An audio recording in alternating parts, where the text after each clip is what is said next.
Goertz, and I'm so excited to say that I was a contestant on The Apprentice when it was book smarts versus street smarts in 2005. I became the runner-up, so I won for the team of entrepreneurs, and that was a great experience. And from that, I was cast on Reality Star's Fear Factor, where I tried to prove that fear was not a factor for me. I did become the runner-up in that show as well, so 2 times the runner-up, but it didn't matter. To me, I'm all about grabbing opportunities as they come to you, and both of those came my way, and I was very grateful for those.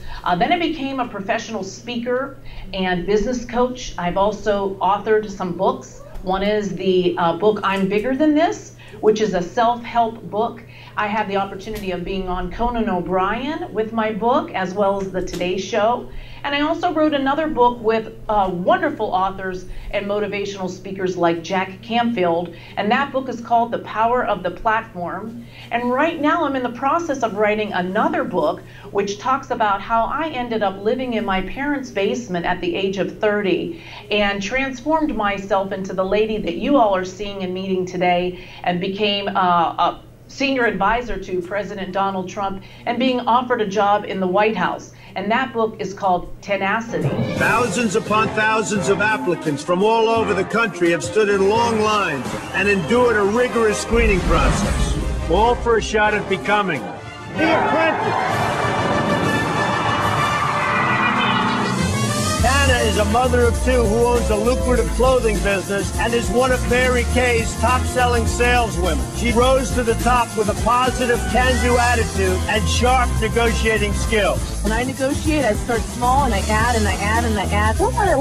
Just a little bit bigger. The best people are the ones that don't stop. I was going to set the stage, set the mood. We were pumped. We were excited. We actually did a line extension called Wearable Tech. Look, she's a good presenter. That I can tell you. Here's what it would be. Meatball manja. It means eat in Italian. The meatball pizza, every ingredient was my idea from start to finish. What you came up with yesterday was brilliant. I think it's a great idea. Thank you. Tana is a great person. He's going to be introduced by Bruce Jenner. When she's in leadership position, she knows how to steer. Tana, I think you were fantastic and were a very, very good salesperson. We would basically get them interested, send them into Tana, so we'd get the money out of them. I have never seen anyone that comes up with more brilliant ideas. It's called the Dazzler. We sold more shirts that were studded and rhinestoned out. We rocked the house. I have never seen anyone that comes up with more raw enthusiasm in my life. All you players in the hizzy, check it. She's done a good job considering that's not her world. Don't mess with the mom from Iowa and I'll take you down. Every week, you were truly a star. I think Tana is my pretty much stand up here. Tana came up with the ideas and did most of the selling. Tana, for the last number of weeks, you've been pretty terrific. I instantly said I want to be the project manager because I wanted to prove that I was a leader, and I've started up many businesses and they're all successful. I've been an entrepreneur since I was a child, 9 years old. If you had to choose one of the other 2 finalists, which one would you choose? I would choose to work with Tana. That would be Tana. Tana, I thought she was a very capable future leader. Tana, she is dealing with the reality of being a wife, mother, and a business person. So everybody should be fired but Tana. Yes.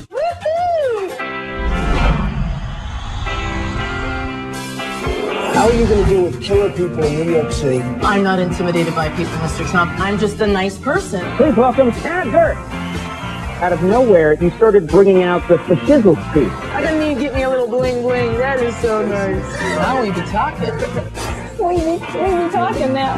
It just came to me, and I was working it, and I got funkified in Little John's crib. You know what I'm saying?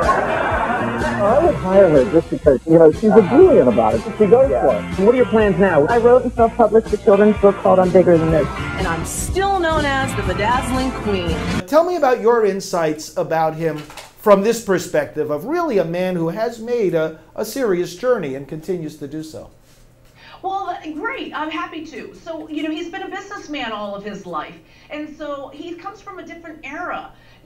He's over 70 years old. So back in those days, they didn't talk about their religious beliefs. They aren't like we are now where everybody, expresses their opinions and their views on all subjects at all times on all platforms. He comes from the old school mentality, which is, keep your religion private, keep your personal matters private, keep your marriage, information, intimacy issues private. So he's not from the era that I am, where I'm proud to say I'm a Christian. I'm proud to tell people that my family and I go to church every Sunday and I pray every single night, and I love the Lord, and I love to talk about the Lord, and I'm of a different era. And so President Trump, he wasn't used to expressing how much he loves our Lord and expressing how grateful he is for the blessings that he has. And so that's been a progression, because now the world wants to know everything about him. So yes. I came on the campaign trail with him the day he came down the escalator. And so this was all new to me as well.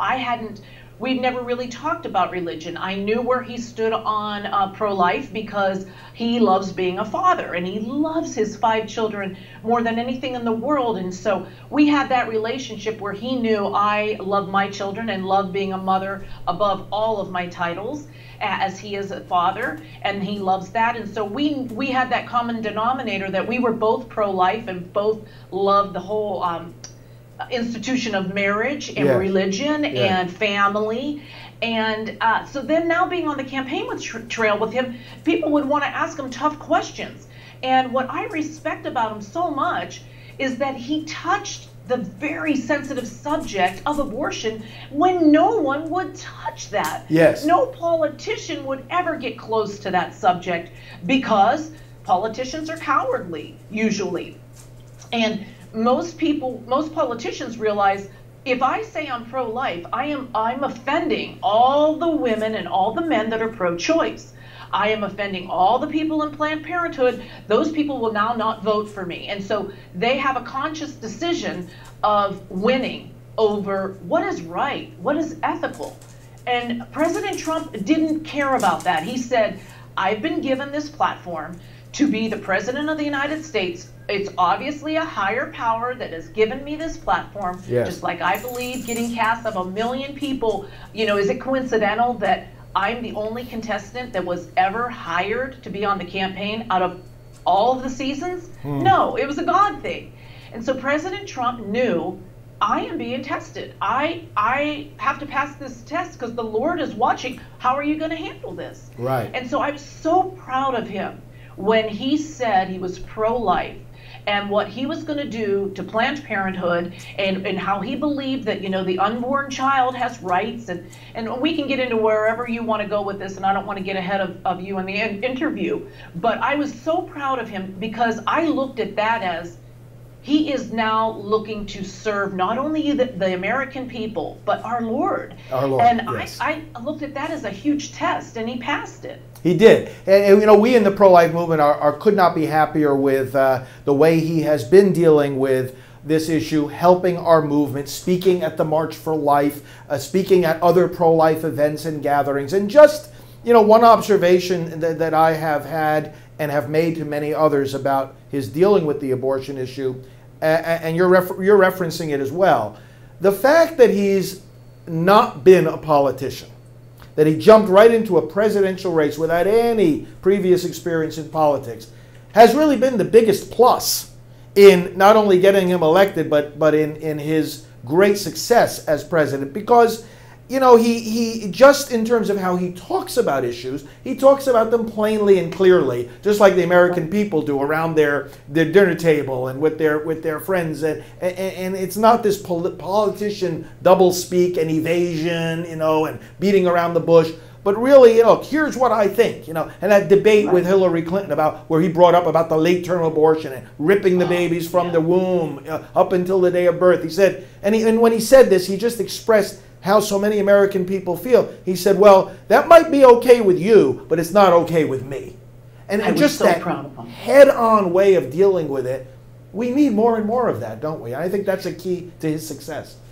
I agree with you. Donald Trump, President Trump is black and white in the sense of very direct. Here are the pros, here are the cons. And in an abortion, there were no pros Right. that he could see, and nor that I can see. Right. So he was just very direct. He lays it out very business-like and no-nonsense-like. And that's what I want in my president. A lot of people were saying, you know, his tone, oh, Tana, I don't know, you know, his past. And then there was issues that they would bring up that they just weren't sure if you know, he had the temperament or whatnot, or the locker room talk might have got them. And I said, listen, we are not hiring or we're not electing a priest or a pastor. We are electing a president. Amen. Yeah, amen, all right. I was saying the same thing. Yes, don't you want someone that's going to run the country like a business? Right. And I know firsthand how effective he is at running his businesses, and I know the level of excellence and standards that he puts on his businesses. Well, now our United States of America, our country, is being run with that same level of excellence and that standard that we haven't seen for years. Exactly. Well, we're going to take a little break here, Tana, and then when we come back, I want to talk more about the political race, the first one that he won, and we're going to talk about 2020 as well. So thanks for being with us. We'll be right back. Now is one of Mr. Trump's senior advisors, Tana Goertz, who has been hired by him twice, once on the TV show The Apprentice, and subsequently now to work for his campaign. As we were saying, he's a controversial figure, not all the Republican Party's behind him yet. What do you think he's got to do this week at this convention? You know what, Adam, he's going to do it. Once his family speaks and the people that really know Mr. Trump well and love him get up and talk about how great of a man he is, what a strong leader he is, people are going to get behind him. There's no doubt. And we are back with Tana Goertz. Tana, I'm becoming one of your biggest fans very rapidly, so I'm going to apply for president of your fan club. I'll be writing to you about that. Well, thank you. You're so very sweet. We are very much alike, and I'm so honored that you have me on the show, and I know we're going to do a lot of great together. We are. And I wanted to go back to that moment when Donald Trump came down the escalator, because you had already known him for years and years, both personally and professionally.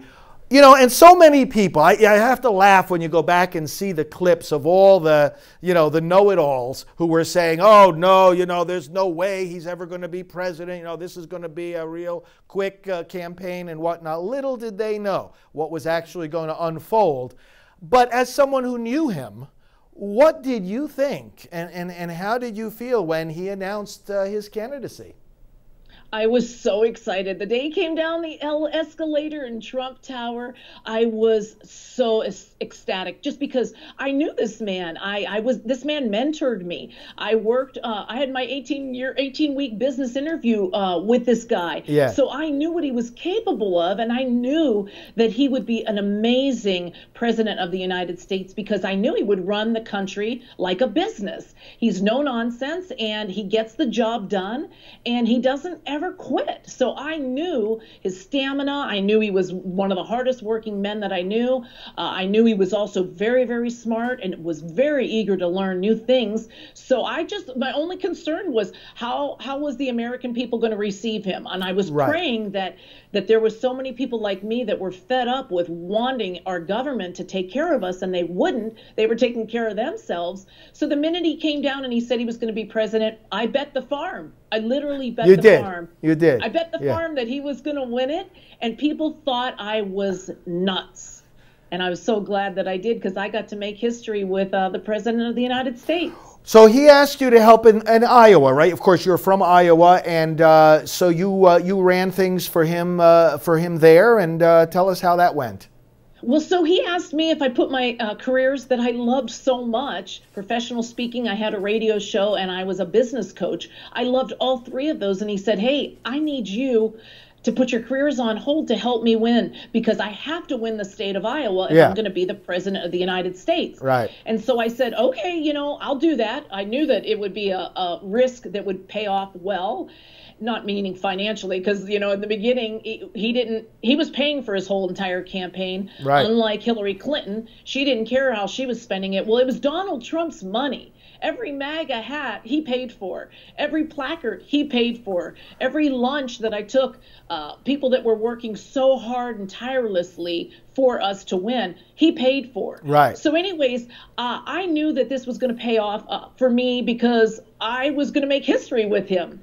And so at first it was, you know, Tana, we just need your enthusiasm because we know you're very energetic, and the state of Iowa doesn't have real celebrities because we don't have real professional teams. So anybody who's on television is a celebrity. So because I was on The Apprentice for 18 weeks, my state knows me. And so everybody associates me with Donald Trump. So I'm the perfect pitch person and person to go around and tell the Iowans how great this man would be for us and how to get them to vote for us. Yes. Or vote for him. Yes. And so he originally wanted me to be sort of, I guess it was called the co-chair, which is just the face of the campaign. And I was like, oh, no, I'm all in. Like, I'm door knocking, I'm stuffing envelopes, I'm making calls, I'm doing robocalls, I'm standing on the stage begging these people to vote for him. I'm pouring out my heart and soul. I'm telling them every story that I have. And the campaign went, wait, we need her like at every rally. We need her on television because Tana's like Trump. She doesn't have, I didn't have a political gene in my body. I didn't even know what a caucus was. I thought it was a dirty word. I'm not going to lie to you. And so I was like just as naive in the process as the candidate because we were business people. So the campaign was so smart. They said, put Tana on television because she speaks a different language than all the political people who say the same stuff. Right. So right. I became a national surrogate for the campaign. And so my role kind of went from Iowa to everywhere. Beautiful. You know, I was wondering, too, what it was like for you on that unforgettable election night. Tell us a couple of the memorable moments. Oh, my goodness. Well, so I was invited to New York for the big election party. Nobody knew that for sure he was going to win. I believed it in my heart.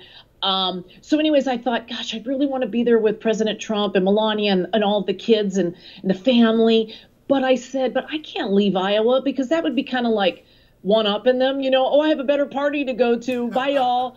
So I thought, you know, I'm going to stay here. I'm going to make sure that every stone is unturned. I'm going to make sure that every vote is in. I'm going to work to the very last second. I really don't have time to be on an airplane because I didn't want to risk anything. So I stayed here in Iowa. I did my first media hit at 7 a.m. I was doing media all day. Every one of the TV anchors was like, so what do you think? You know, nervous about tonight? And I'm like, oh, no, we've got this. And they were looking at me like, oh, yeah, the poor little naive, brainwashed woman. Yeah, it's going to be a hard night. And I was just so confident, betting the farm again. And I said, you know, it's going to be an amazing night. I can't wait for my husband to get over here, and we're going to just celebrate the win. And anyway, so I did TV till I think it was like my last hit was at 11 at night. We found out he won. My husband was there. It was just such a beautiful moment being with the team, being with all of these great people from the state of Iowa that worked so hard. My best friends, they just worked so tirelessly, and we did it. And it was just the best feeling in the world. And I went to bed at, I think, 4:30 a.m. with my husband, so proud of me. And it was absolutely, honestly, it goes down as literally the fourth best night of my life, with the exception of my two children, the birth of my two children, and marrying the man of my dreams. It was right up there. It was an unforgettable night. It surely was. You know, I have the MAGA hat here, and I love it. You know, as you and I discuss, you know, don't see too many priests wearing a MAGA hat, but I've never seen that. You wear that so well.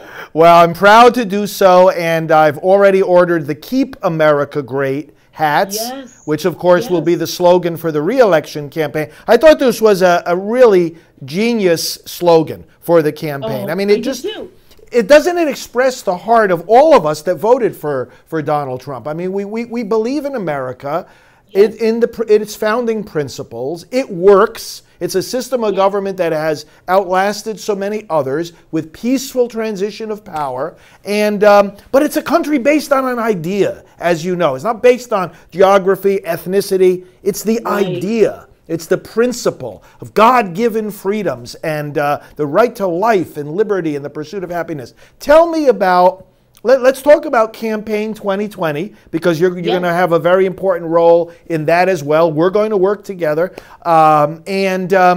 I think it's going to be another exciting and historic election. But tell us how you see it shaping up and what our viewers need to do starting now, because one of the things we very much agree on is this campaign has already begun, and the elections of 2020 are already here, like it or not. And so we need to engage in it to keep America great.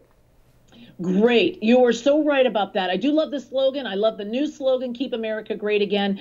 And if you think about it, all the obstruction that President Trump has had, if he had the Democrats just moving over, accepting him, if he had the media even elevating him to say, look at what he's done in the 2 years, let's talk about the lowest unemployment rate that we've ever seen. He's done all this with all this obstruction. What about the fact that he's trying to keep America safe again? He wants to build the wall to keep us safe. He wants to keep, what has he done for ISIS? I mean, we hardly hear about ISIS anymore because he's wiping that out, but nobody talks about that. So he's done so many amazing things with, making the middle class richer again and putting more money into our pockets. I mean, so I'm going to, since I'm the pitch person and I'm the saleswoman for him, I'm going to be talking about his record. What has he done for us already? And not, I never go negative. I never want to say that they won't get out of our way, but it's them. And if they would get out of our way and, he could be better. I just talk about what he's done and what he will continue to do. So the best thing your viewers can do would be to move the message along. Like I tell people a lot, I have a lot of people in California that are very disappointed that their state won't get behind this president. And so I said, that's okay. They will eventually. Move along in Twitter and in social media the good news. Right. So if he tweets something, retweet it. If he puts something out on Facebook message or Facebook, reshare it. Right. Because the more legs that his message can get, the more eyeballs see it, and the more we can convert people. So the message is going to be quite simple. He wants to keep us safe. He wants to keep us well. He wants to make us wealthier, and he wants to put Americans back to work. He's already done that, but he wants to do it in a much larger scale. He is cleaning up America. Our cities are getting better. He's taking people off of the street and making them productive human beings, giving them jobs. He's reforming prisons. Look at what he's done for the opioid crisis. Nobody's ever even talking about how phenomenal that is. Right. Once again, we go back to, Father, what you were saying or what I was saying when you mentioned pro-life. Donald Trump was the only person that ever really put the microscope on the subject and said, we got to talk about it. Yes. This isn't right. Yes. Being able to have an abortion right up until birth, I can't even fathom that, because I was the type of mother that when I conceived my children, I knew at 4 weeks their nose was growing, and at 6 weeks their fingernails were coming in, and at this week they were kicking. And so I can't even fathom that. But Donald Trump put the spotlight on subjects that needed to be talked about, as he's doing for the 2020 campaign. He is saying, here's the deal. We need to stop the American peoples that are addicted to opioids. Right. If you start looking around at how many people that are abusing painkillers, it's shocking. I know firsthand, because painkillers were the reason that I got divorced and ended up in my mother and father's basement at the age of 30, as I mentioned I'm writing about in my book. So painkillers destroyed my marriage, because I couldn't allow myself and my 2 babies to be living with somebody that was addicted to painkillers when he didn't have pain. So President Trump was the only one that says, we have a crisis, we have an epidemic, and I'm going to cure this. And look at what he's done. The accomplishments are just amazing, and I agree, this is the way we have to go. Show people the progress that's been made and ignite their hope that keeping this man in office in a second term, that progress is just going to multiply beyond our imagination. Well, Tana, we have a great country, we have a great president, and they both have a great advocate in you. So I look forward to joining forces, being fired up together and firing up countless voters for a great, great victory in 2020. We look forward to talking to you again very soon. Thanks for everything that you have done and that you're going to do, and God bless you. Thank you so much. I want to say thank you for all of your hard work. We know it isn't easy. I know you're at the end, but I just want to say I appreciate you, because you're doing what President Trump did. You're touching a subject, a demographic that a lot of people in the religious, leaders like yourself, they're not really touching that. They're treading away from that because that's dangerous grounds, because you can offend and you're touching polarizing subjects. And so I want to say thank you for being the leader that you are and standing up for our great country and our great president. Thanks, Tana. We'll talk to you again soon. Thanks. God bless you. Have a great day. Blessings to you.